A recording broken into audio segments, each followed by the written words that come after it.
नमस्कार दोस्तों, एक बार मैं फिर से हाजिर हूँ अपने YouTube चैनल आइडियाज़ इंस्पायर में। आप सभी का स्वागत करता हूँ। इससे पहले कि अगर आप चैनल पर नए हैं तो हमारे चैनल को लाइक करें, सब्सक्राइब करें और अपने दोस्तों में, भाइयों में, परिवार में, सहचर में, कलीग में हमारे विचार को साझा करें ताकि ज़्यादा से ज़्यादा लोगों तक हमारे विचार पहुँच सकें।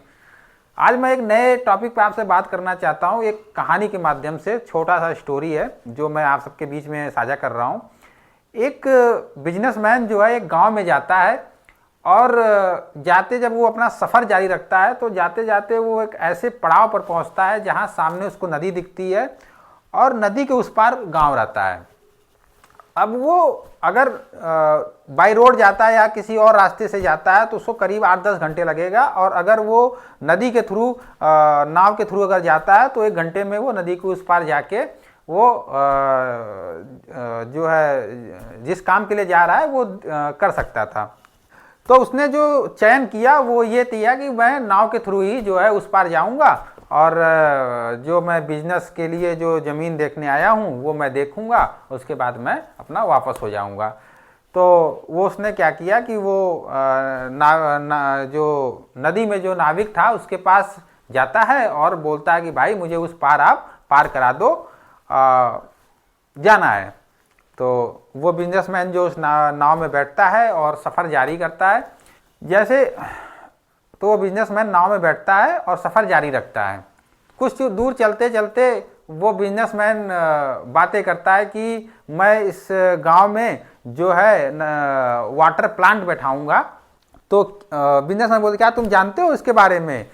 तो नाविक बोला नहीं साहब, मैं तो पढ़ा लिखा नहीं हूँ, मुझे क्या पता इन सब चीज़ों के बारे में। तो वो बिजनेसमैन हंसने लगता है, बोलता है कि तुम पढ़े लिखे नहीं हो, और उसका मजाक उड़ाता है और बोलता है क्या ज़िंदगी जीते हो।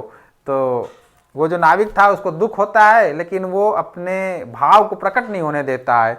फिर उसके बाद उसने बोलता है कि मैं यहाँ पे वाटर प्लांट बैठाऊँगा जिसमें जो हमारे पानी की बोतलें तैयार होंगी वो शहरों में जाएंगी, क्या तुम कभी शहर में गए हो?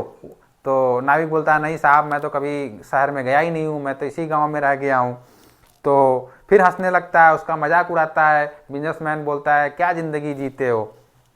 तभी नाविक को जो है थोड़ा कष्ट होता है, तभी उसका ध्यान इधर उधर भटकता है और नाव जो है पत्थर पे टकरा जाती है जिससे नाव में छेद हो जाता है और पानी भरने लगता है।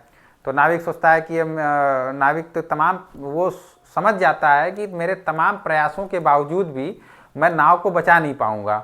तो वो नाविक पूछता है बिजनेसमैन कि साहब आपको तैरने आता है? तो बिजनेसमैन बोलता है नहीं, मुझे तैरने तो नहीं आता। तो नाविक जो है वो हंसने लगता है।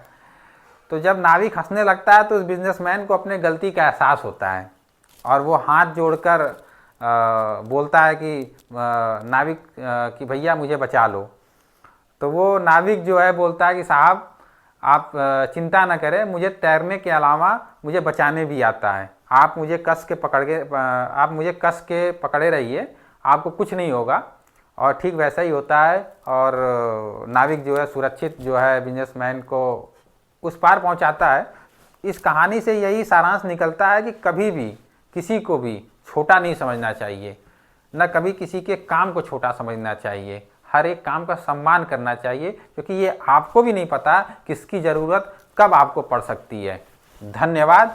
एक बार मैं फिर कहना चाहता हूँ कि महादेव के आशीर्वाद से और अपने लगन और निष्ठा से कर डालो कुछ ऐसा कि दुनिया बने आपके जैसा। धन्यवाद। जय हिंद।